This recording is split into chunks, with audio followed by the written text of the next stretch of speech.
Good. No, I'm sorry. Good morning. Castellini, 302 Westminster Road. I was at my local establishment, the barber shop on 3100 block of Liberty Boulevard. The owner doesn't live in DeWitt, but I were talking and he was saying, I don't know what to do. Recording in progress. I don't know what to do or how to handle the situation. The homeless are taking over that part of Liberty Boulevard. And one of the individuals has defecated behind the building in the little park area. I know. I'm sorry. Can I just interrupt? You gotta turn that off because it's turn it off back. So I think it's time to do something about the homeless. I mean, I see you have the garbage bags on the poles, but I really don't think that they're going to put the garbage in the garbage. The red box. Yeah. I mean, it doesn't even look good for the town if someone driving in and there's garbage bags hanging on the pole. I understand the homeless. I understand that some of them just something happened in their lives along the way. That's how they ended up. But it can't be to the point where it's going to take over the town of DeWitt, where they start moving in and it's bothering these establishments. Just, again, it's defecating on the back of the property. It can't happen. Board of Health, it's not healthy, it's terrible.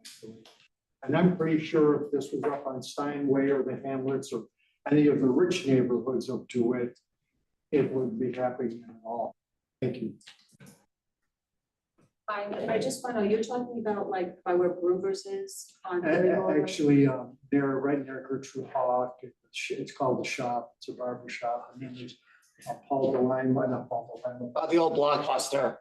In that plaza, the old Blockbuster plaza. My car was broken into on Erie Boulevard by Dr. Tangoran's office. And that is near like, there's a seafood restaurant right next door. It's kind of across from, oh my God, I'm trying to think of it, where the liquor store used to be. There's a liquor store over there. So it's Thompson Road, I guess, and going towards the city. So my car was broken and this home was all over there too. So. Yes, so the Thompson is the city lines on the other side of Thompson. It is in the city of Syracuse, but there has been, I have seen all up and down Erie Boulevard, definitely. We'll talk with our police about seeing what we can do. Absolutely. Thank you for bringing the concern. Mrs. Cooper, yes. Okay. Give me a minute. Good news. Hopefully tomorrow, when I go, any passes to for my updated, I have my mammogram and I go for my cancer to check my blood. Hopefully I still remain cancer free. But in the meantime, I've been advocating for some things. I've been keeping busy irregardless to my personal situation. And my beautiful daughter over here, she's my daughter and my employee. So Mrs. Cooper is going to be a New York State certified child care administrator. And I had some concerns. So I wrote my governor, I wrote my president, and as Max can see, the president responded. And the thing is, I tell people all the time, I got 60 years of political experience.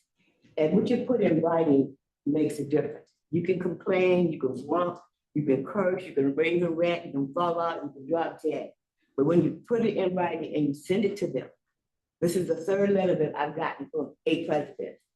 So I tell people all the time, if you have some concerns, let them know. Because when they know, they have a different respect for you. And then I get phone calls, I get text messages, I get all kinds of stuff. Somebody from the governor's office reached out to us. And child care services. See, we've been doing child care and senior care forever. And that's our passion. We did a free program for the summer. And what I want people to realize that everybody deserves to have child care, senior care. And now I'm 80 years old. So I know the value and I receive care. So I tell people, let's do something that we can help in that community. I'm here as a representative, I'm an advocate, I'm an activist, and my phone number is available. Anything I can do, I'm gonna be doing some more letter writing. I'm gonna be doing some more phone calling. I'm gonna be getting some more people involved. Because we got to get our fair share of this childcare money, okay? We got to get that senior care, we got to get some things done. And united, we get something done. One voice, one vote. Many voices, many votes. So I want everybody here to know that Mrs. Cooper is, oh, this is my chief. Mrs. Cooper is just not about herself. I'm about community. I'm actually from Buffalo, New York, and I got, like I said, 60 years of political experience. And the thing that I know, you can touch people's hearts more with a written letter than you can with your voice. So I'm asking everybody in this room, whatever stuff, concern you might have, disagreements, that we come together, let's work together, let's put something in writing, support me, and if you don't support me, I've got other people who will support me, and let's get some things in motion, because childcare is of essence. People can't go to work, as the gentleman said, people have to go to work, kids need to be in a safe environment, and we do stuff from our heart and not just to get paid. So I just want to encourage everybody that we as a community have got to do a better job, because when I'm out, people come to me and they say, this is Cooper. And one lady was even crying about some stuff. I said, look, I'm only one person. Come to the board meeting, bring your concerns to the board, and let them hear your voice, not just my voice. Thank you. Thank you so much. Thank you, give that.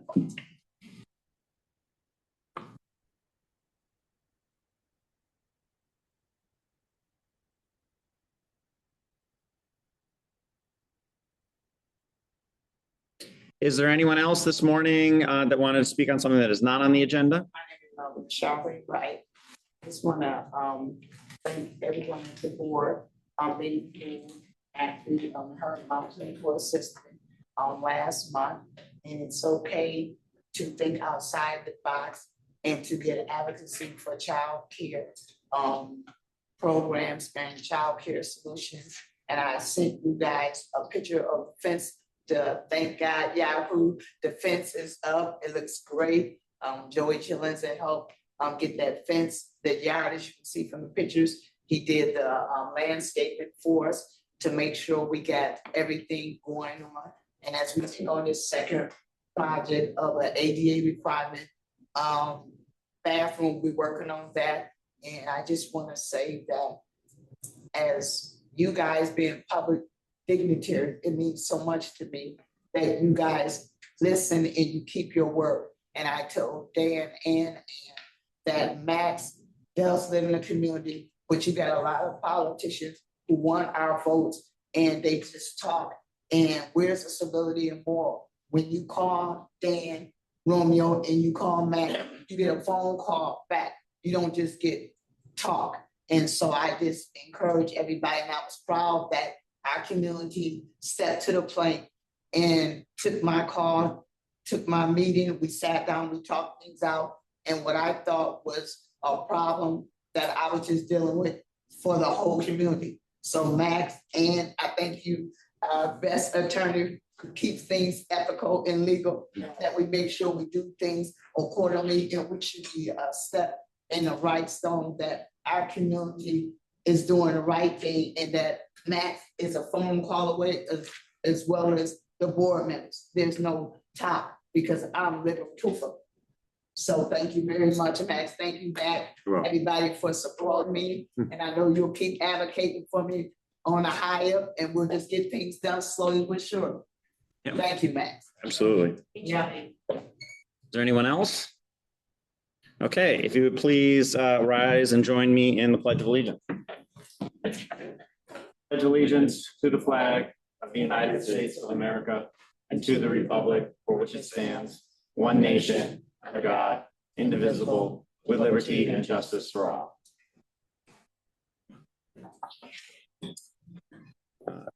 Clerk, can you please call the roll? Supervisor Rexroll, Here. Counselors Alex, absent, Counselor Chiarenza, absent, Counselor Gupta, here, Lee Hood, here, Mannion, Here. Stevenson, here. Okay, first on our agenda this morning is a discussion on short-term rentals. I and the board have started to receive more numerous complaints about short-term rentals being disruptive within the community, including some specific hotspots on some specific troublesome rentals. We don't have legislation on our books that directly addresses Airbnbs or short-term rentals. And so our purpose here this morning is to hear from those in the community that may have an opinion, and then discuss where the board would like to move forward with some legislation on how we would like to address the situation. So I'd like to start, if there are people in the audience that would like to speak on short-term rentals, please come up, give us your name. Morning, my name is Gary Cotton. My wife and I live at 5260 Weathersfield Road in the Danbury neighborhood. We've lived at that home for 38 years, over 38 years.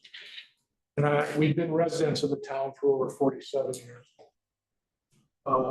My neighbors and I are asking the town of DeWitt to simply enforce the existing zoning laws and compel the owner of 6285 Danbury Drive to immediately cease and desist from operating the property as a short-term rental. Zen Properties of CNY LLC purchased the property in December 2025 and have operated it as a short-term rental since their purchase. These short-term rentals are commercial uses. Our neighborhood is a residential R1 district, which is a single-family dwelling zoning. The only commercial uses permitted in R1 zoning are what I characterize as quasi-commercial uses, which benefit the entire community, such as schools, churches, religious uses, and public utility facilities. As section 192-3A1 of the zoning code states, no structures or land shall be used or occupied unless it is in conformity with all the regulations of the district in which it is located. The use of 6285 Danbury Drive as a short-term rental is in conflict with and disregards town of DeWitt zoning regulations in every manner and at every point conceivable. I've surveyed many neighborhood residents, and everyone that I spoke to on this matter is 100% opposed to this illegal use. Besides the blatant zoning violations involved, there are many other safety, security, and economic issues that are valid reasons why short-term rental use at 6285 Danbury Drive should be terminated at once. Among them, traffic congestion. A residential street clogged with extra vehicles creates traffic problems and safety issues for the children in the neighborhood. This past weekend, the short-term renters at 6285 Danbury had 4 pickup trucks pulling trailers with boats on them parked at and around the property. The truck trailer units were well over 40 feet in length. Of course, all this equipment did not fit in the driveway, so it spilled out onto Danbury Drive. The number of vehicles with boats and trailers was totally inappropriate for the neighborhood and created a safety hazard. Parking. Short-term rental guests often bring multiple vehicles blocking driveways and creating excessive street parking. These conditions create safety hazards. Transient occupants. A revolving door of strangers means neighbors never know who is staying in their neighborhood. This is a security and a safety issue. Security worries. Permanent residents feel less safe letting children outside with unfamiliar people constantly coming and going. the likelihood of crime increases. Loss of community. The neighborhood loses its tight-knit, stable feel when houses turn into transient hotels. Absentee owners. The owners are off-site, leaving no means of immediate contact to handle complaints. And economics. Investors buying houses to use as short-term rentals reduce the supply of long-term housing, driving up home prices for prospective homeowner residents. Short-term rental properties have a negative effect on property values in the neighborhood, dramatically so for properties which are immediately adjacent to the short-term rental property. Short-term rentals are a commercial enterprise, destroying the nature of a neighborhood which is strictly residential in nature. The Danbury neighborhood requests in the strongest possible manner that the town of DeWitt take any and all necessary actions at once to stop the use of 6285 Danbury Drive as a short-term rental property. Our neighborhood does not want to wait for a new regulation or status to be passed to terminate the illegal use of the property. A short-term rental dispute occurred at the Mozina property on Shalimar Way back in 2014. That situation was resolved in favor of the neighborhood, but the town did not implement a long-term solution to the problem. Our neighborhood and all of the residential areas of the town need action now. We ask that the town take any and all actions at their disposal to stop this improper use, including, but not limited to, issuing a notice of violation, delivering a cease and desist order, filing a civil injunction demanding that the illegal use stop at once, and imposing daily fines on the owners. Thank you for your attention to this immediate. Would you be willing to give us your comments? Yeah. Thank you. Would you like to copy that? Yes, well, no, you. That's it later. Gary, sure got it saved somewhere, right? I'm sorry. We can keep that, right? Yeah, we can keep that one. Yeah. Yeah. Okay. Matt, would you like to take a minute and kind of explain where the town is on enforcing the Airbnb? Here's the problem, Gary. You're making a lot of really good arguments as to why the town should enact this short-term rental legislation.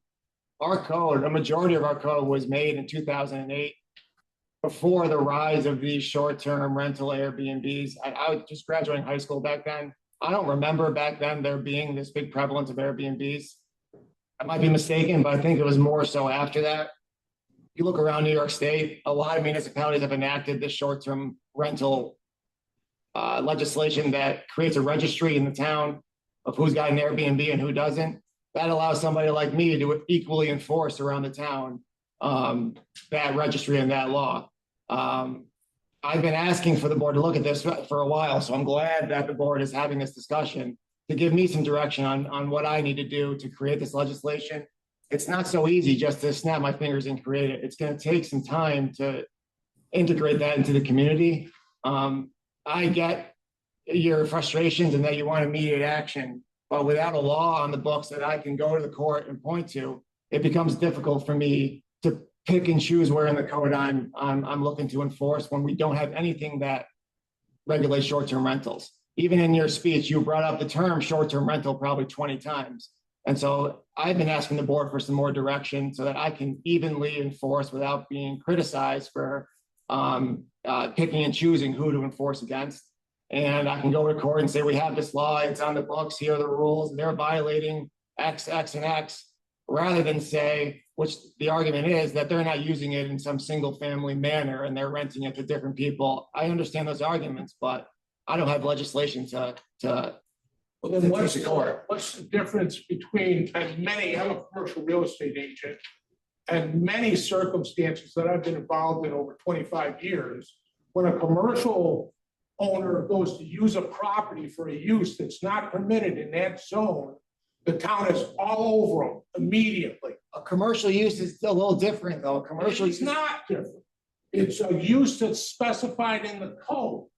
And this is a commercial use in a residential neighborhood. Many of those commercial situations are somewhat subjective in the decision-making. This is a residential district and you've got a commercial use in it. It's black and white. Well, I understand the argument. That's why I'd like the town to act. That's why I'm glad this conversation's happening. This is the first time the board's talked about this since I've been employed by the town in 2021. So in 6 years, finally, we're starting to talk about it and get something on the books that works. I understand your frustrations, but I don't think screaming about it helps. I mean, I just want to be able to work I'm with, not screaming. I want to work with the residents. But I want you to know that not just myself, but the whole neighborhood is extremely upset about this. And we're looking for the town board to take some action and be involved when you have tax-paying residents, high tax-paying residents in a residential area that are asking for the town to be involved and at least confront these people and say, I mean, does the town view short-term rentals as legal or illegal in an R1 district? That's what the town board can speak to. But But Gary, I can There's tell nothing on the you, books right now, Gary. There's mean, nothing in this the is a code that problem. says that's illegal. this is a problem all over the country, but I can tell you, I'm 100% in agreement with you. I don't want a short-term rental next to me either. So I will commit that we will do what we can. I know there's been constitutional arguments when this is brought up in other communities. I was on the board in 2014, great job of noting that one on Shalimar. And I think at that time, we stepped back because, again, that was 12 years ago. The Airbnbs were just starting to come up. And there was a lot of talk of that it's unconstitutional to stop people, but I'm happy to lead the charge to stop short-term rentals. I don't know how the rest of the board feels, but I am in agreement with you. We're a residential town. With the way Micron and 81 is going, we are constantly under attack from commercial uses. If you look at the real estate sales in DeWitt, I think just this weekend, there was 3 or 4 purchases from LLCs in the residential section. The LLCs are out there, they're buying these things. Sometimes they're looking to just flip them. Sometimes they're trying to turn them into short-term rentals. I would like to see a stop to the short-term rentals just because I know our neighborhoods will stay strong as long as they are residential, not short-term rentals. So. And I agree with Carrie. I don't want to see our neighborhoods get taken over by short-term rentals at all. And I have gotten numerous complaints, and we've had our code officers try and deal with them as much as possible. I didn't hear about 6285 Danbury until Friday. Was the first time I'd heard about this one, but other ones that had come in, we've sent people out, gotten people to deal with as far as we can, but on advice of our attorney, have not taken them to court because we don't have a solid law that says they're not allowed And directly at short-term rentals. other communities have passed these laws. If you just do a Google search of short-term rental laws in New York State, you'll find a lot of them, of municipalities who have enacted these laws. I went to a conference and it was the city of Ithaca who gave a presentation about their rollout of their short-term rental legislation. It took them over a year to get that all set and get everyone registered, give everyone time to sign up so they're not immediately in violation, and allow the good actors to continue, and then restrict on the bad actors to say, okay, you're not following the rules, we can pull your permit. I don't have any of those tools in my toolbox. We have a code that hasn't contemplated this phenomenon that then happened later. And so I think this is a good impetus to start that conversation and to put something on the books that works, that I can use and will be solid across the board. We have a large town with a lot of parcels. And so for me not to have something that is solid on a certain issue, that worries me. I like to have legislation that regulates these things so I can use them equally in court. And that usually works for me. So I hear you. I hear your comments. And frankly, I agree with a lot of your comments, but I've been asking the board just for some assistance and to have this discussion so that gives me the tools that I need to do it effectively. Or else I'm just spinning my wheels in court, Gary. If I'm going back and forth, I don't have something solid. I can't guarantee you anything. Even if I have a solid law, it doesn't mean I can guarantee a result. So I think that, yes, it's frustrating in the front end, but if the board focuses on this and works to develop something, and it's going to be a lot with me trying to develop this, we can do it as soon as possible. And then that'll catch us up for, for the future. Before I move on to more board discussion, were there other people that wanted to speak? Yes. My name is Tracy Poster. I live at 5271 Weathersfield Road. And I, in fact, had an issue with one of the trucks that were in the neighborhood. I was turning from Danbury to Weathersfield, and one of the trucks with boats came to me on the stop sign, and they could not make the turn. Now, I not know if you're aware of Danbury Farms, but the whole neighborhood is turning over with a lot of children. There's children being born every day. I've got 2 new neighbors that have children next to me. We've been there for 40 years. So my husband is actually the builder of the house. And it's unconceivable that this can happen at Danbury Farms, especially neighbors of mine that are putting up with the noise and the smoke and, boats on the lawn and, trying to get around. There's 4 pickup trucks at one house, 3 giant boats. I mean, can you imagine? There's little children that live across the street that play basketball and have jungle gyms. And then kids 2 doors down and kids across the street, they're everywhere. And if I hadn't been there and there was a child on a scooter or a bicycle, they probably would have gotten hurt. It's really a huge safety issue. There are rules for that, for trailers. So we can talk to codes and see what's going on with the trailers. Okay. This is the first time I'm hearing about this property right now, so I'll speak to codes. I have a listing of their Airbnb and the dates that it's rented and when in the comments and things like that. Can you leave that with us That as would be well? helpful for us. Yeah. Thank you. Thank you very much. Others that want to speak? Yes. Planning to because Gary did a beautiful job. But I do know a couple of you that are on the board. My name is Judy Killian. I live next door to this property. I guess I'm disappointed and frustrated that you said that you've never heard about this. I called the minute I live next door. I called the minute I knew this was happening. Talked to the clerk. I gave her my complaint. She said she would forward that on to the supervisor. Never heard anything. I think I called 3 times. I could not find this ridiculous form that's on the line. 2 other people, they did find it and they did fill it in. I think I could not find it. So I called. But for you to sit there and say this is the first time you've heard about it frustrates me.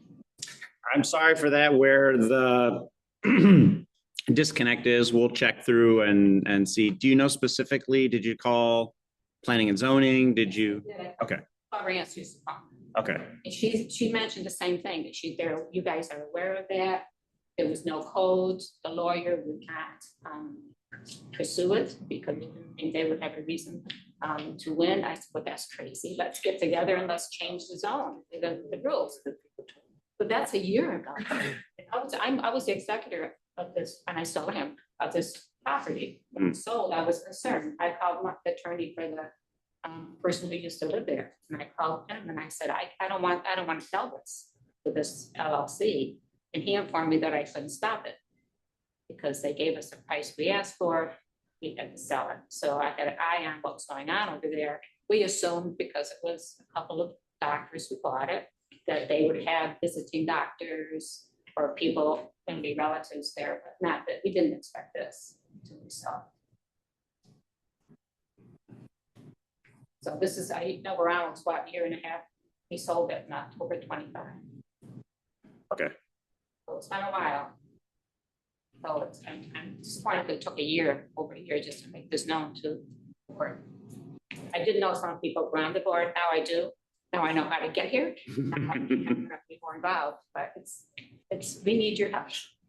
Well, and so just for going forward in the future, definitely planning and zoning is an appropriate place to send complaints, but you can always send complaints or issues directly to the supervisor email, supervisor@dewitny.gov, and I will get it and I will see it.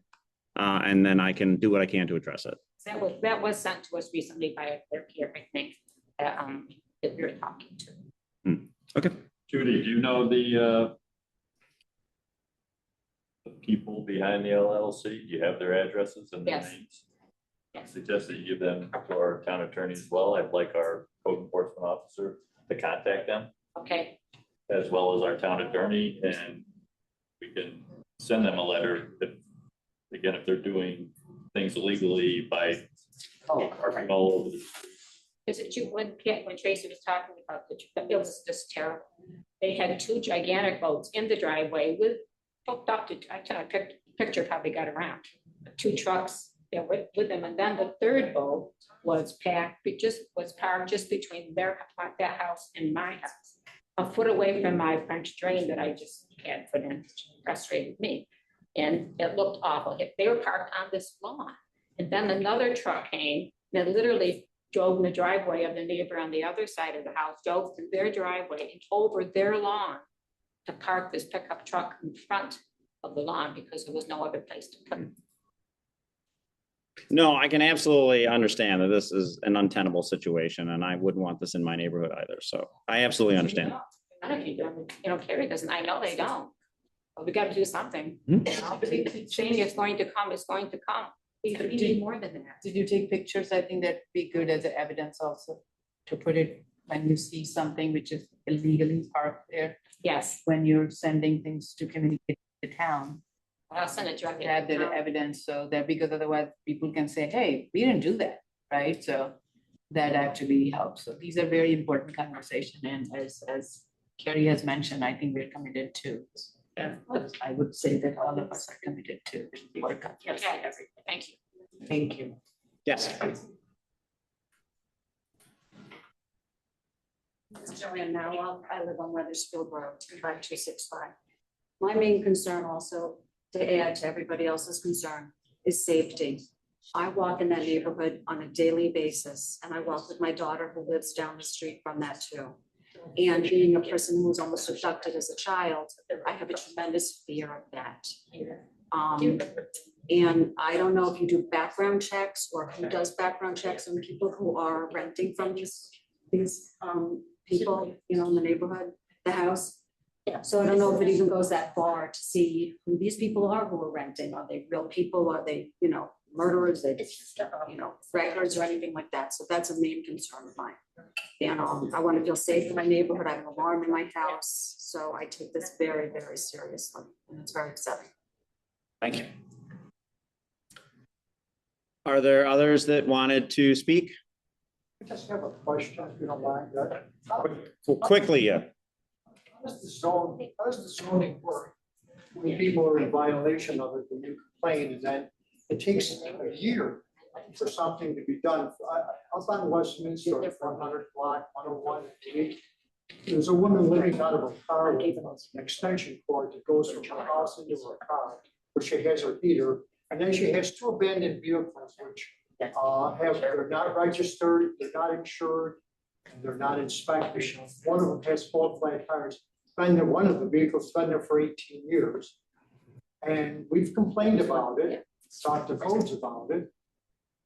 A lot of the people in the neighborhood have complained about it, and nothing has been done about it. So how long does it take and the violation is in the codes, you can't have a vehicle not registered, not inspected. Even though there's plates on the car, that doesn't mean that it's operable, because when you let the registration go on your car, the DMV doesn't come and get your plates. You have to surrender them yourself. So I think this individual is playing the system by just leaving the plates on the car, thinking that everybody's stupid. But then then the base of the garage door is blown out and all of the furniture is falling out of part of the driveway. We've all asked, volunteered to help out in the situation, but this has been going on for a long time. So what is the procedure? I mean, how long does it take for someone to go up there and say, okay, these vehicles have to be moved, And if there's an issue with your home, or maybe we can get someone to help out here. But she lives out of her car. We do have codes officers. They handle complaints as they come in. They're usually pretty responsive. I don't know specifically of this. I know. 100 Westminster. I know specifically our code enforcement officer goes over there probably once a month. Yeah, but nothing's been done. Those John, it's the those American, vehicles should be moved. John, it's the American system. People have rights and I can let Matt speak to this because we work on it quite frequently. So I can then take a car, put it up on jacks, pick off the wheels and work on it in my driveway. I'll let Yeah, we could do hypotheticals all day. I really don't want to get into that game. I mean, if you have a car shop in your driveway, we recently went to court for a car shop that was over in East Syracuse in their driveway. And they stopped. So a lot of it is just getting the notice out to our codes guys to go out there and see what's going on and get the notices out and get a court date. I think there is a procedure for that. I don't know what specific property you're talking about, but if you This is very similar to the situation we worked on Standish. yeah, people have unregistered cars. We try our best. But if they do register them and duly register them, they can leave them in their driveway. It's their property. So But it's not registered, they're not inspected. The van hasn't been driven in 18 years. if it's not registered, then it shouldn't be there and we can go and hopefully get it removed. But it's not registered, it's not inspected. It's been there for 18 years. What's the address of this one? It's 101 Westminster, right as if you're. Westminster and Kinney. All right, we'll take a look The at it. same owner owns a house 3 doors down from me, John. We've been after them for years. And I'm sure, again, I'm sure that if it was somewhere else, they'd be moved. Okay. Marlon? Yeah. You know me, obviously. Yeah. It's the first time I've heard this, so I'm on your side. Very much. Thanks. Because a few years ago, maybe 2019, and 2 years, there was a rental situation next to ours, my mom's dad's house. I'm on Easterly, the next door neighbor. But since then, the house has been purchased and is owned. But there was a very bad problem on Easterly, very bad problem. My dad wrote a letter. I don't know who knew it, but to the town, I don't know.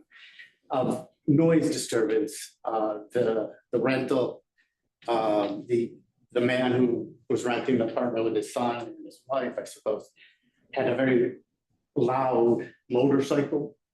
I don't know who's familiar with this. I'm bored. A very loud motorcycle that started up at 6 a.m. when he went to work.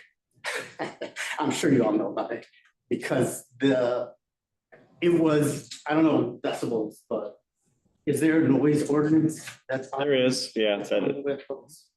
Well, I'm sure it's twice the amount of the maximum noise that would be considered a noise disturbance.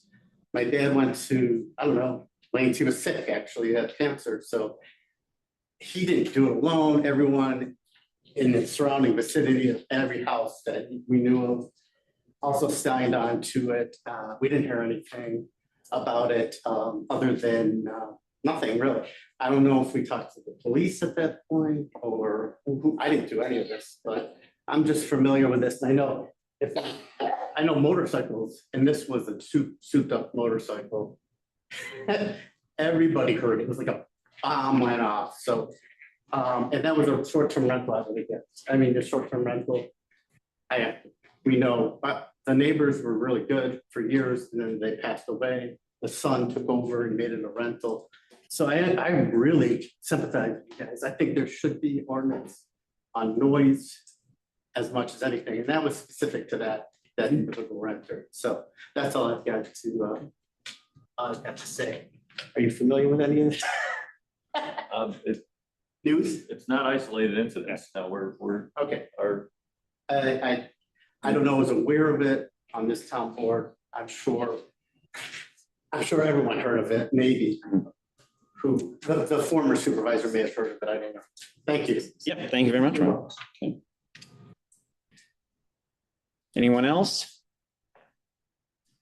So to continue the discussion with the board, two specifically on Danbury, I agree. I was always under the impression when I joined the board a little more than 4 years ago that Airbnbs were not allowed within the town of DeWitt. That was the interpretation of the planning department. And when they, if we got complaints about a short-term rental, we would send a violation letter and we would work with them and hope that they would voluntarily discontinue. Some have not. We did have the one in Shalimar a decade ago that went to court, and then they again voluntarily ceased being a short-term rental. Why did it go, why did they voluntarily cease if it went to court? The court did not decide in favor of the town. They settled out of court and it went away. So They sold the property. Yes. It was a different real estate market in 2014. Our market is much better now. And I know that at that time, that owner didn't want to sell their house for a loss. So they decided to rent it out. And I think by the time we got done, they said, okay. But it wasn't a short legal process. Just again, because of the laws of our country that, you know, what's a short-term rental? You know, could this guy, I mean, it's legal for him to go out and sign a 6-month lease with somebody for a residential lease. You don't know where your neighbor's gonna be. I think that's what the courts struggle with. There's a lot of difference between something that's running. Gary, 5 days and 6 months or 12 months. And I 100% agree with you. And the way I read it as where it's a commercial use in the sense of it's being used as an event and at a party house or an event location where that's definitely commercial use. If someone could legally come in and rent month to month. I mean, not everybody owns their house. Many people do rent long-term. We don't have a definition anywhere within our code that says renting it for 30 days is okay, renting it for 5 days is not. And so rather than take the time and the energy and probably still not, if someone's insistent and they're just not going to listen, we can take them to court. It can take months and you're still facing the problem. The point of this discussion is to see, can the board enact legislation that will be a final answer to that issue and say, okay, we're going to disallow short-term rentals altogether? Or is there going to be some level of allowed and registered and permitted short-term rentals? The board has not had that discussion at all, which is why, you know, we're here today to see what the pleasure of the board is for which direction we want to go in writing that legislation.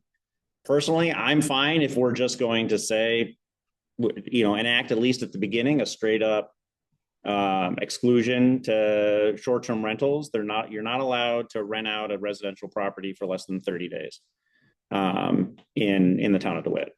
I'd be okay with that. I would suggest that you look at 12 months. Typically, anything less than a year is considered short-term in the real estate business. So one of the things is when you're talking about 12 months versus short-term rental, when you're talking 30 days, I came from healthcare and there's a lot of need in locums because we don't have that many people who can come and they can't find the nurses. They can't find even the ER doctors at times. So when we enact any legislation, I think and somebody mentioned about background check. I don't think any Airbnb or anybody does the background check, but codifying something very specific to the code will help and relieve the anxiety. If I was the neighbor, somebody's coming for 3 months because they have to work in the ER or they have to come. Even sometimes they hire part-time executives to come and support some organization. So there are different needs. There are a lot of different moving pieces, and we need to be very thoughtful about creating a legislation all the things which you talked about are really, really important. I can imagine myself and having somebody in all these words and all those things, I'll freak out probably myself. So we as a town board member, I think we are all committed to come up with whether it's a short in a like a fast track versus a long term. I think that will be a more of conversation. This is a very, at least personally to me, it's very helpful conversation, and I would think that it's helpful to all of us. And we'll continue to, I think, work on it. So Max will decide how it works to create a. Part of the conversation that you all have together is think about if you would want this in your neighborhoods. Yeah, That's what she just yeah, Yeah, oh, no, at 100%. Yeah, absolutely. Everything. yeah, 100%. Yeah. Because we have to enough put time ourselves now, in their absent, shoes. Thank you. To put a law together to present for the August 10th meeting on short-term rentals. Not enough time. How about the, Not for August 10th. how about the 24th? Let's talk offline and I can give you a better date offline. I'd rather that than commit to something right now. Let's, It's not so easy to put together. I know. It's so easy, can we Karen. talk about the 24th? We can talk about it offline. I'd be happy to do All that. right. We were kind of hoping you'd do it today. New York State does not allow us to enact legislation, but what I will say is our codes department will do everything that we are able to do. Currently, we will send a letter, we can go out, we can give them a violation. It's just, we'll try and get them to stop. It'll probably take this legislation that we write to actually be able to enforce it. Has the zoning, the planning department, voiced an opinion on whether this use is, I mean, they're supposed to determine if they see a violation. As I said, the stance of the planning department is that Airbnb, short-term rentals are not allowed in residential. So why wouldn't they issue a violation if that's their view? They often do, but the problem is the town isn't taking them to court. So there's no end game on those. So we're trying to have them enforce them without. Trying to have legislation in place that I can then go enforce in court. Without the legislation, I can't enforce it because there's no rules around it. So once we have the rules in place, I can enforce people against those rules, whether they're following them or not. It's gonna take some time. There's no way I can do it quickly, but I can work as fast as I can to put something together that the board can look at and talk about. I get all the eyes around me looking at me to solve this problem, but this has been brewing for many, many years. You know, we have not spoken to this issue ever since Airbnbs have proliferated. So if we're gonna do that now, I think that's a good thing, but anytime I go to court, I don't want to be empty-handed. I want to have regulation that's being violated that I can go and get some sort of ruling on. So that's where I'm coming from. But I think there's been great points made. I think there is things we can use to put into a law that I have to look at, but right now I have a blank Word document, so I need some time to draft that. I know you guys are all concerned about 6285. I know that if we get our code, we have one of the best code enforcement officers in the county. And I know if we have him talk to the owners that you give us, and we have our attorney send them a letter, at least maybe we can quiet down the situation over there. And now with the information on who the owners are, if we can get that and go directly to them rather than through the LLC, hopefully that will help as well. Yes, Marlon. Really sorry for hearing about this, but in relationship, in a related matter with what happened to 2019 through 2021, I suppose the renters next door is not a short-term rental, it's a lease, I would guess. So what do you consider a short-term rental in this situation? 30 days or less. That's what 30 days or less. Yeah. 30 days or less would be a short-term rental. That's what the state considers to be a short-term rental. I think you should widen that significantly. That's what the state says. So we are kind of beholden to their definition of short-term rental. Okay, so how do you, first of all, I agree totally with them. How do you know who the renters are? in my situation, my mom and dad's situation, no idea who these people were. They were causing major noise disturbance at 6 in the morning when he started up his motorcycle. Very bad. But that was a rental, I mean, a lease rental. Different, is that different from a short-term rental essentially? But longer than 30 days would be a long-term rental, but in any event, I really resent the town for not taking action on that entire 2-year period, actually. My dad wrote a letter, maybe more, and he had it signed by neighborhood people, nothing happened. So basically I suppose the town code enforcement did nothing. They called them back, they said, nothing we can do about it, or something like that, something to that effect. That was wrong, very wrong. I'm sure, if you ask anybody anywhere on Hamilton Parkway, Jamesville Road, when this motorcycle took off, I heard it from like 4 minutes, 5 minutes later, as he was going by Manly's Pebble Hill. It was a very large motorcycle, but that's a specific case. I would assume today that would happen. But were we supposed to call code enforcement or the police, or what was the necessary? So noise ordinance violations after hours are to the police. Nothing was, and on the record, nothing was ever done about it as far as okay. So I'm really upset for that same reasons. And it is much more than short-term rentals, it's long-term rentals, whatever you call it, a lease, 1-year lease. I think you could broaden it out a little, Matt, if you could. we'll take a look at it. Thank you. Yep. Appreciate it. Max, do you know what other towns around us rules are for this? One of the girls that rented this house next door to me, she was from California, she was an attorney. And she was here for, I think, a month. She's the longest, most of them like 2 to 3 days, the weekends. She said that she was from California. She said they had a problem out there and they changed the rules. I'm quite sure she said 3 months. They had to rent it at least 3 months, 30 days. So I don't know if that would be something that you would consider, if not the whole year. She was surprised. She actually said to my face, why would your town ever allow us to even be here in this neighborhood? The renters know. Take a look at what all these other towns are doing. I'll just use Ithaca as an example. The different municipalities are different in terms of how they use Airbnb. So in Ithaca, they have a problem with graduations and things like that around the college. So they have a big program regulating their Airbnbs strictly for all of the graduation traffic that comes into the colleges. So we don't have that issue necessarily here, except maybe with Lemoyne there.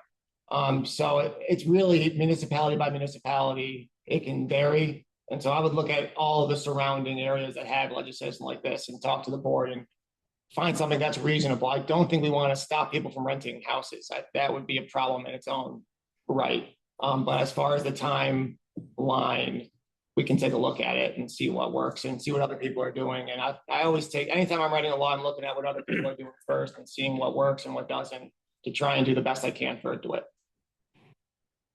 The city of Syracuse, they got parts of the city have got deed restrictions when it's owner occupied. Down near the valley, my cousin lived down there. He couldn't rent his house out, it was owner occupied. That A is deed one- restriction. That is one of the Responsibility restrictions. for the town, or is that something? I don't think so. I'd have to take a look. I'm not sure what's on the deeds now, but as far as a blanket for everybody, I don't think that we should be doing that. Do we have a consensus on the board of which direction we want to go? Okay, I would think we should proceed to do some ordinances. okay, that is going to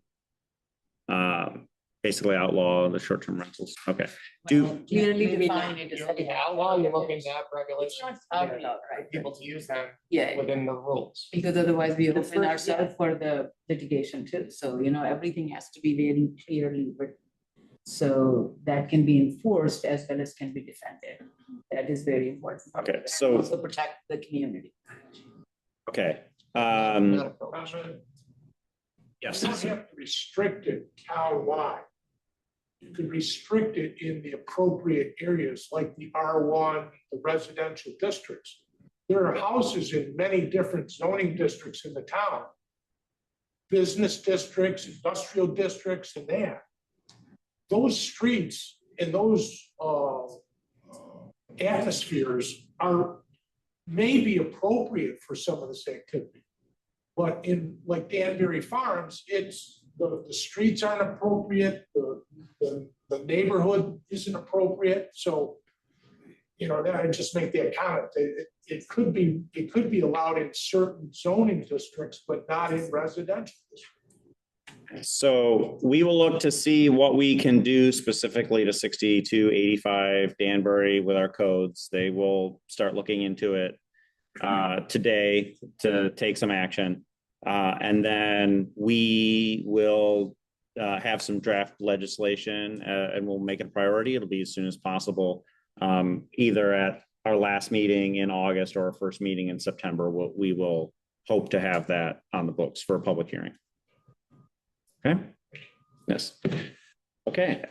Is there anything else on the short-term rentals? Okay. Then we will move on to our town board minutes. Thank you all for coming and speaking to us today. Appreciate it. Nice to meet you all. Thank you. I'm sure I'll be hearing from you, Judy. You will. We are going, we want them to be. Joanne. How are you? Doing fine, thanks. How are you? Yeah, I haven't seen you in forever. Which child did you graduate with? I was 3 years ahead of Juliet, Yeah, so Austin. 1 year ahead of Michelle. Yes. I see your husband almost all the time at JCC. Michelle, yes, I was great above. I was upset. What do you say about my husband? See him at the JCC all the time. You guys. Ian Carey and Jeff. Yeah, how you doing? Everything good? We better when we hear all about this. Yeah. Town board minutes, June 29th, July 13th, and July 17th. Are there any comments or changes to the minutes? Anybody needs? Okay, then I will take a motion to approve the minutes from June 29th. From Carrie, a second from Sarah. All those in favor say aye. Aye. Any opposed? Motion passes. I'll take a motion for the town board minutes from July 13th. From Carrie, a second. From Patricia. All those in favor say aye. Any opposed? You don't have to, but if you want to, you can. Okay. Yeah. I was away, so. And then do I have a motion to approve the minutes from the July 17th meeting? From Carrie, a second from Sarah. All those in favor say aye. Any opposed? Motion passes. Okay. Highway Superintendent, authorization to purchase a truck for the Parks Department. Yeah, we put out a couple of mini bids for a parks truck and a water truck. We budgeted for both of these purchases in 2026. So the parks crew was looking for a regular caddy for the box. So we actually got 6 bids back on that one, and Mohawk Chevrolet out of Boston Spa is lowest at 46,793.96. Anybody have any questions on that? What happens to the old? We'll You come auction them? back to you guys for Okay. an auction. Yeah. Yep, maybe in the fall. Okay, any other questions? Okay, do I have a motion to approve from Sarah, a second from Indu? All those in favor say aye.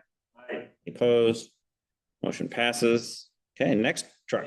Thank you. Looking for a double cab for the water department, same process.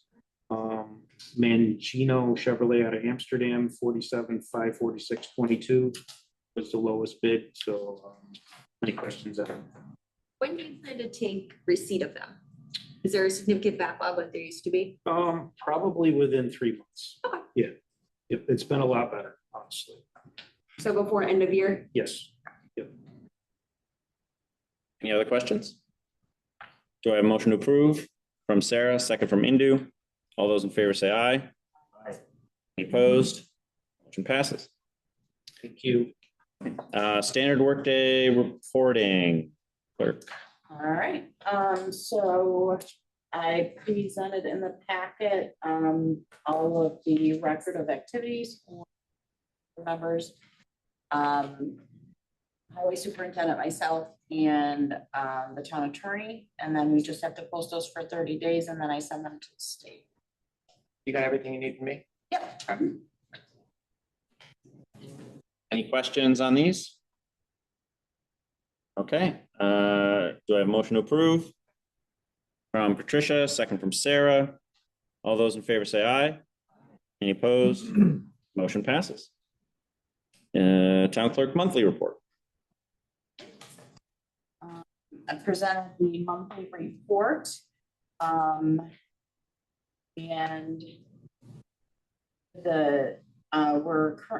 just the projects and initiatives.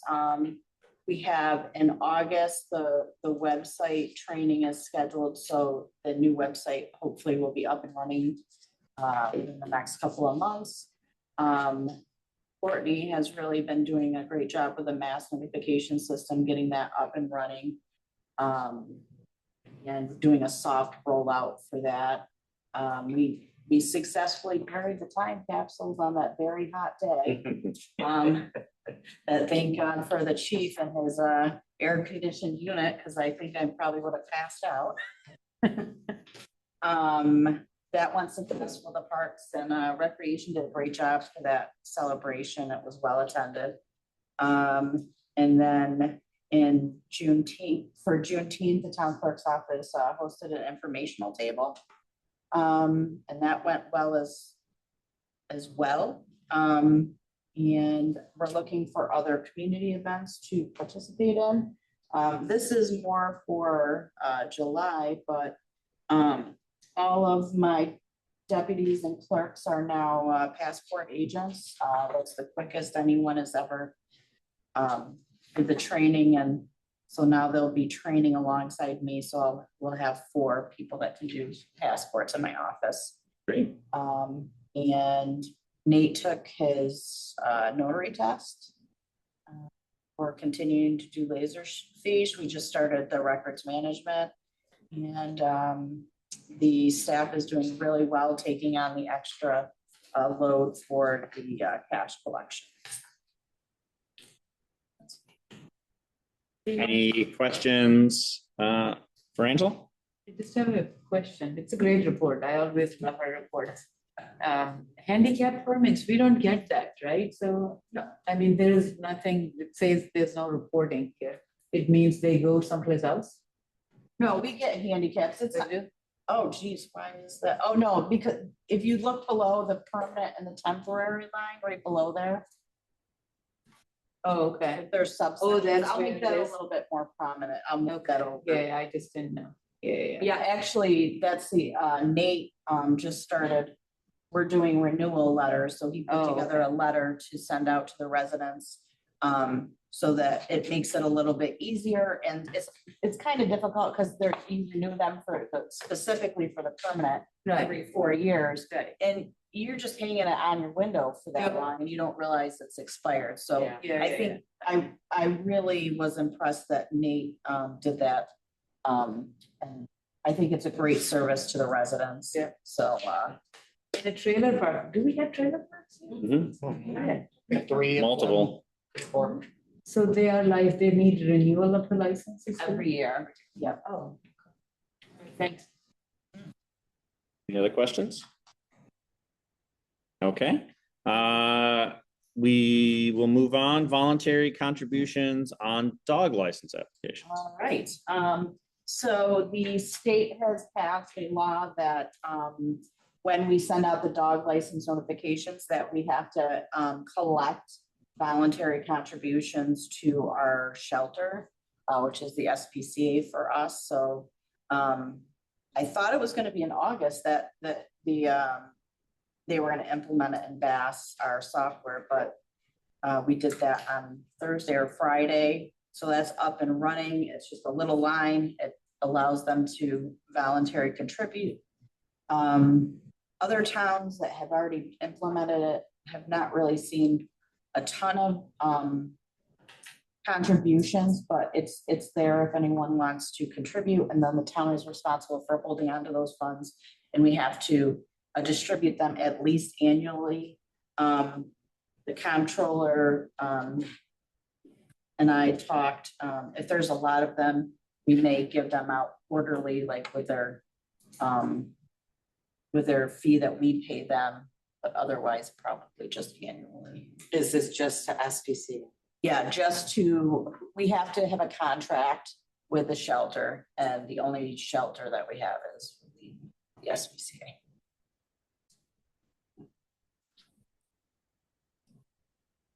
Any other questions? Okay, the next item on the agenda is the Jamesville DeWitt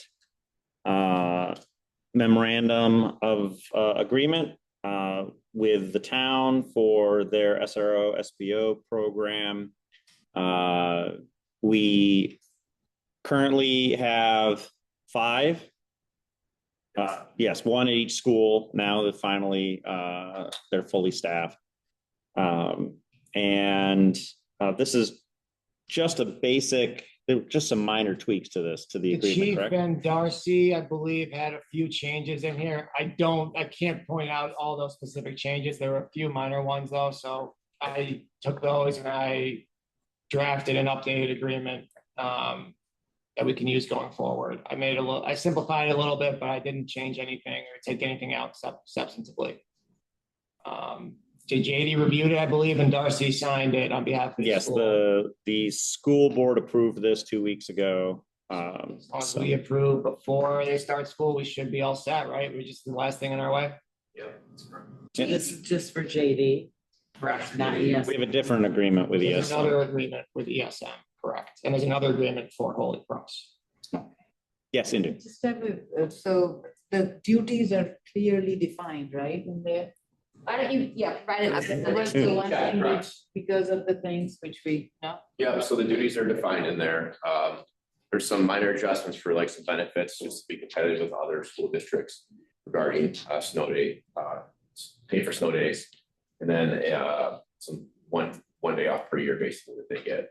I don't know the section I don't have with me, but we kind of clearly defined They can or cannot do, right? what they can and cannot do as far as being involved in the education mission. So basically that section there is that police department will be notified either by the superintendent or by her designee principal. And then they must be notified by the teacher if they're being asked to be involved in anything within the school that would fall in the education mission. And as the police department, we have the authority to deny that. We feel like we should not be involved in certain discussions within the school. So that was put in there. And the school can also, if the superintendent and or designee feels like we shouldn't be involved in it, if it's coming from a teacher that has that request, they can also have it be denied. So that's an oversight thing. We plan on getting into the schools here when they have their teacher days in August to kind of sit down and go over this with the teachers, principals, and every school administrators so they understand what's going on and what our role is within the schools. So Also with the officers who are assigned. correct, yeah. And they're all returning except for the high school will be a new officer, which we're conducting a background check on right now. So It's a really difficult job. You go through, you see everything. It's a really difficult job. So the more continuity that we have. yeah, I think the better. the agreement in total, I think about 28 pages, so there's a lot to remember. But I think that those things that we changed, we carved out and that will help move forward, so. The school pays for it, right? We get. Correct. charged School back. pays for it, correct, yep. Okay, thanks. Are there any other questions? Thank you very much. Do I have a motion to approve from Sarah, second from Indu? All those in favor say aye. Aye. Any opposed? Motion passes. I just saw that there's a comment on there Okay. about it's about the short-term rental. Given that college students, graduate students, medical interns, traveling nurses, IT support consultant, et cetera, may need a short-term rental, may I respectfully advocate that a room or studio apartment within an owner-occupied home be allowed as a short-term rental? Thank you. That's what I mentioned. Yeah. So Why the time Yeah. frame is not easy. There's a lot to consider. There's a- You know, I don't want to promise anything quickly. Yeah. A ton, you don't want to do it the wrong way. You want to go through and evaluate all these things and put together a law that makes sense. Anything that you rush, you're open to making mistakes. The last thing you want to do is do something quickly and then have a bunch of holes in there that you have to then clean up later. So, good comment. I think there's a lot of things to think about. And to the first comment, Yeah, that was during, I think, First comment, I can't comment. some people speak, some of the audience speaking. well, no, that was when. Oh, at the very beginning. Oh, 8:32 is right when we started. Okay, Yeah. that was when, okay. Okay, the next item on the agenda is the Pro Housing Communities Resolution. So this is a statewide program out of Governor Hochul's office, an initiative to build more housing throughout New York State. This Pro Housing Communities program, there are a number of grant opportunities at the state that are tied to this, that the funding is limited only to municipalities that have enacted this resolution that are showing that they are a pro-housing community.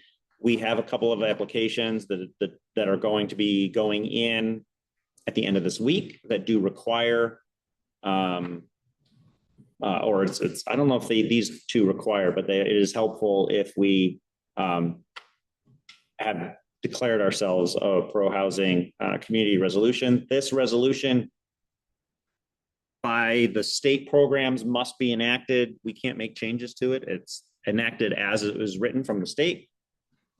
But it is not committing the town to any specific actions. It is more a statement of beliefs and goals. So basically, this is just saying that in the town of DeWitt, we like housing. We would like to build more housing and more types of housing to support more residents. I actually look at the Airbnb, the short-term rental discussion that we were having earlier. As a part of this is keeping more of our housing stock for actual housing rather than itinerancy. So are there any questions on this resolution? I think it's really general. I'm not crazy about the wording of it, but streamlining permitting for multifamily housing. I mean, we're going to commit to that. It is, as I said, it is not asking for any specific actions. It is general. Manlius has signed off on this. Cicero has signed off on this. There are a number of towns. They also have within significant Ontario County. land that can be developed. Correct. We are very much in the infill. Yes. I think streamlining permitting can be as simple as making sure that we have the forms ready for them when they come in. It's a concerning first. I don't like streamlining. I don't like that word. Why? So streamlining means You could say assisting. It's not getting them a leg up over other people. No. I don't see that streamlining as such. I see streamlining is that you have a continuity. Otherwise, things get so like in music called staccato. It's just like a continuation. So when you have a process started from permitting to the zoning and all those things, that it will just keep on going in a timely manner. So Time efficient, the way I see it, streamlining is more efficient, not shortcutting. That is not the point. I agree with So- Indu on this one. I would- That's the spirit I look at it is I just being efficient. Yeah. Yeah, because it takes forever otherwise sometimes. Any other comments or questions? Will this have any, anything to do with our comprehensive plan that we are? So the comprehensive plan is going to have, one of the focuses of the comprehensive plan will be on housing. And just to make sure that where can we add housing that it makes sense for the town of DeWitt, that keeps our current character that we love so much, but allows us to infill and look at different types of things. One of the comments that I get from people a lot is they would like to be able to see more senior housing, more townhouse type opportunities. I think those are great, but we need to be very thoughtful about where they fit in to DeWitt. So that's what the whole comprehensive plan is going for. And this is actually part of this is to get funding for the comprehensive plan. That's where the streamlining we can define Yes. clearly. Yes. What does it mean? Yeah. Any other discussion? All right, I'll take a motion to approve from Indu, a second from Sarah. All those in favor, say aye. Aye. Any opposed? Motion passes. Thank you.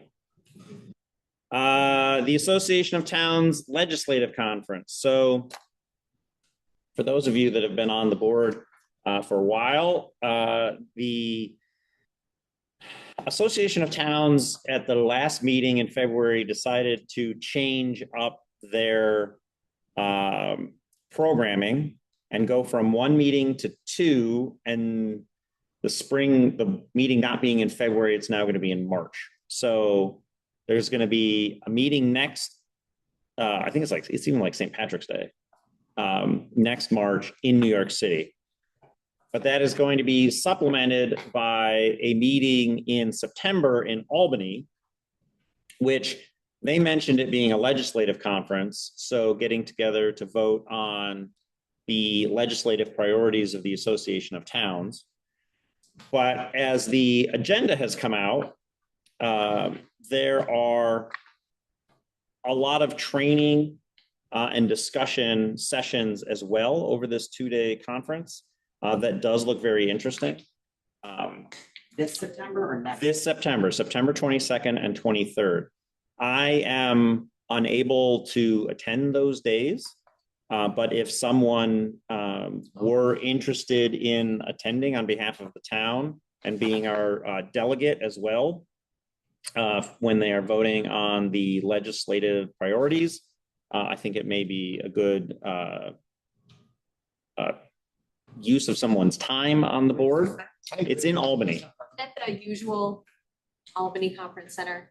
I don't, does it say right on there which conference center in Albany it's at? It's Yeah, September that's it. 21. Yeah. Usual one. Okay. Country. Oh, no, that's not it. Pine Haven Country Club, And Gilder. Gilderland. Oh, it's in Guilderland. Okay, so it's not even all the way to Albany. So we do have money in the budget line for training for the board. There is still money for one or two people to go if they are interested. So nobody needs to make a decision now, but If no one can go, I might be interested in going, if no one else can go. okay. Albany, not New York City. But we can, if you guys want to think about it, we can put it on the agenda to approve at a meeting in August. So you're talking one or two? One or either. I think it's cheap enough in Albany. We still have a couple $1,000 in that. Yeah, it's one overnight, One over. but Yeah, it's actually cheap. there is enough money in the budget for two people. So. Okay. All right, we will table that for next month. And then the next agenda item is authorization to advertise for the water and sewer repairs contract. Doug or Rocco? Doug is preparing the documents. We'd like to just authorize Doug to go out to bid on the repairs contract. We'd like to, WD Mall contract. yes, we would like to get, someone awarded before winter or fall would be the goal. There's a different change in contractors. So we'd like to have them in doing our repair work before winter gets here. So Any questions? do you have somebody every year? Is it a once a year contract? No, this was 3 with 2 renewals, I believe, contract. So we're in our last renewal, so we need to go out to bid. But the contract would be for an initial term of 3 years. That's how you wrote it the same way again, right? Correct. Yeah. So if we authorize to bid now, we should have bids back in August. And then hopefully we'll, the procurement committee can review those and we'll have a recommendation to the board for September to approve, hopefully. So that I understand. So it's 3, 2, and 2, and then you're done? 3, 1, and 1. Oh, and then you don't have a chance to. I think that's the most we can- We have to rebid. We Yeah. can't do the Can the keep renewing. person, the same company rebid or no? They can. Okay. Yeah.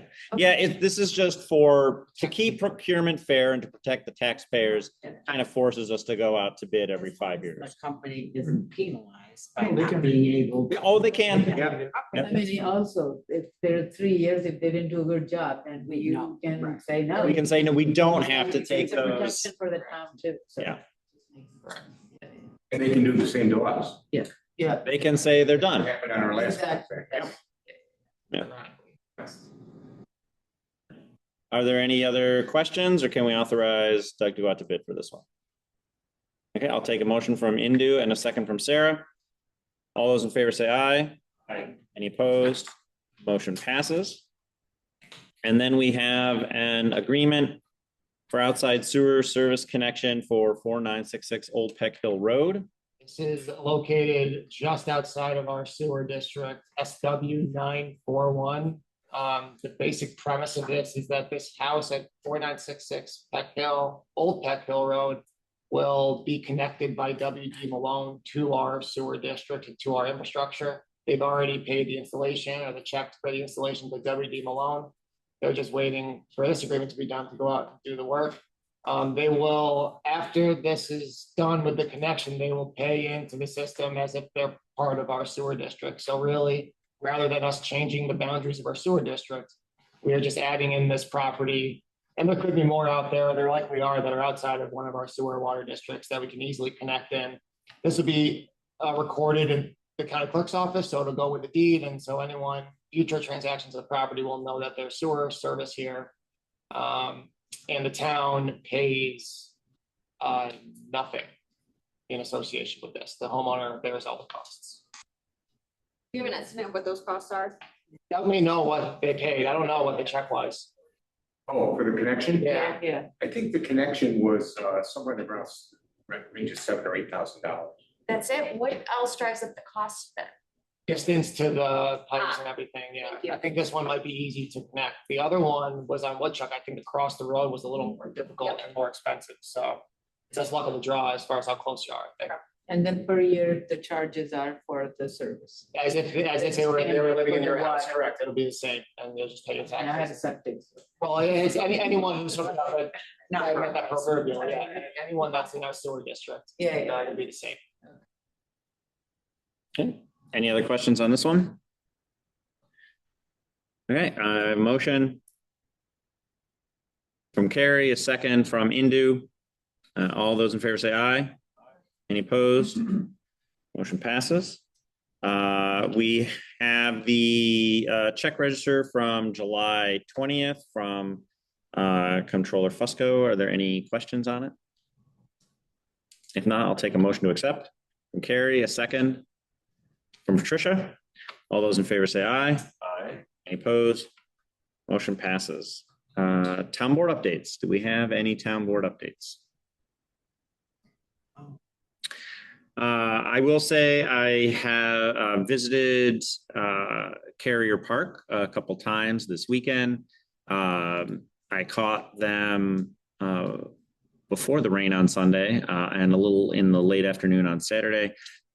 It was great to see it being very well used. Everybody seemed happy, seemed to be enjoying the park. I think it's been a great success. We are hearing, some issues with the surrounding neighborhood. We had the band was a little loud last Wednesday night, so we've already dealt with the rec department about making sure that it's not quite as noisy. But that was kids. That was School of Rock.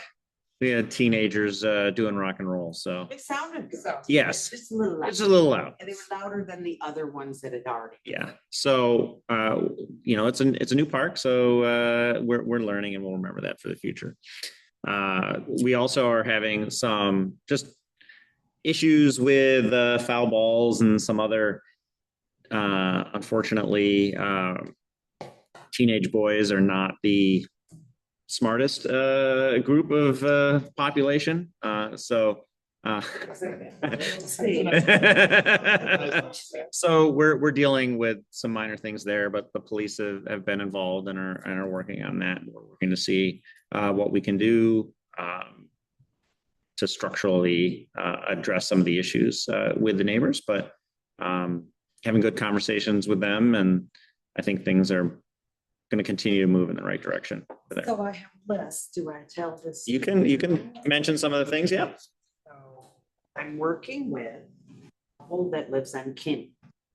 Not on Grover, but on Kinney, right around the curve where there's no man-made protection of a buffer. Question for me and for them. He says there used to be the lawn mowing in between his property and the fence or something, and now it's overgrown. And he's like, well, can I just hop the fence and cut that stuff down? And I thought, why? So Rocco, we used to keep a line on the. In between the fence and the woods. Yeah. They haven't been mowing, I don't know. If they're trying to create a buffer, I don't know. And that's what like. It might have been too wet too, for us to. I think it's been all year. Yeah. Or it's. I mean, do they want it mowed? We can mow it. He said, We can mow it. I would Use like it. to know the town stance on if I was to go around the fence and cut down the trees growing up through it. So there's vegetation growing up through the fence, which I said, maybe they wanted to keep the vegetation up with the noise barrier. I'll address this again. Yeah. I had him show me, Yeah, we can you mow know, it. take pictures and stuff. His wife brought up excellent points of batting cages are for everyone, yes? Yes. Answer that. Yeah. And coming into the park and not being there to watch a game. I don't know if people are being asked to pay or if it's just an uncomfortable entrance of, I think it's just people knowing that they can say that they're here for the playground or here for the basketball courts and they don't have to pay. Yeah. We did have a meeting with Salt City Sports on Thursday. I reiterated that with them. They said, no one's being asked to pay. Everybody there knows. I have read a couple comments online of people saying, yeah, I just walk in, tell them I'm going over to the playground and they don't care. So that seems to be working, but I don't know exactly as you said, if it's an discomfort of people, they're asking for money and I want to tell them, no, I'm not there. Again, I've walked in multiple times and I just tell them I'm with the town and they just let me go on my way. So they're not fighting anybody. The town. Yes. So, she suggested having a pass. Yeah. Just a little, I'm blanking on the word where you put the plastic. either laminated card or something. And Something cheap. yeah, I think there might be something that we could do to just give to the neighbors to say, and let Salt City Sports know, hey, this is just something. It would still be an addition because it's not like you need to have this card to get in, because I don't want to make people have to have it. But if it makes the neighbors feel comfortable, like, okay, here, I have a card that says I can use it, so I feel more comfortable. And the last thing was about the lights. I hooked up with this guy because of a complaint of his on the Carrier Park site of the lights. And I said, can you provide me with the dates and time? And he provided me with one, June 6th, which is the one day everybody else is complaining about. If you've never made a mistake, just line right up. Right here. And I'll listen. But he admitted that the lights are no longer a concern. It was really just that one time. And this guy lives up against Kinney. Mhm. So I kind of gonna take him for being like, there's nothing, I don't think we should spend a whole lot of time on lights because he lives there and he's already said it really is. They're supposed to be helpful to the neighborhood, be a little less clear. We did, they were supposed to be designed that they were supposed to be straight down rather than a lot of glare sideways, a lot of leakage. And we did adjust them soon after the park was opened, I believe a little bit, but it is something that we'll keep an eye on. I haven't heard the straight up light complaints similarly after it, the first This week. guy's running for office. And he's running around just getting everyone up in arms about this investment of ours. And it's just kind of ruining it a little bit, I think. Complaints come with the territory, and it is a new park and it is very busy, which is good. And we're working on an agreement with Carrier for more overflow parking that will help. And actually, I need to mention that to Rocco too. We do need to do something more permanent on that, on the other property, because they're moving the cones and driving over the tape and yeah, we're gonna need a physical barrier of some kind. On the property we took over, on the grass. We don't want kids playing that. Yeah. So I also sent did you get that photo? I sent to Todd Butler. Yeah. So we need a second dumpster there. There is a pile of trash next to the current dumpster. I noticed I was there, when I was there this weekend, we're producing so much trash. It's so popular. So with trappers there as well. It's so much trash that we do did need. you get any feedback from Todd? So maybe after the meeting, one of us got to call Todd. I sent it to him, he called me during the meeting. Did he call you? Can he get us another dumpster? I'm sure he can. Yeah, because the second pickup's not working. We just need 2 dumpsters. Yeah. Okay. Yeah, I'm sure that's not gonna be a problem. Okay. Are we gonna get bike racks?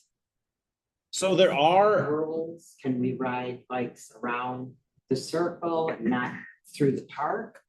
Or no bikes or what? so we're working on signage, and this was part of our meeting on Thursday. No bikes is going to be the rule inside the fenced area, inside the park. And the reason just is that for whenever the park is busy, it's just not safe. There are too many kids, baseball players, just people that are not paying attention as they're moving around. To have a bicycle moving through there would not be safe.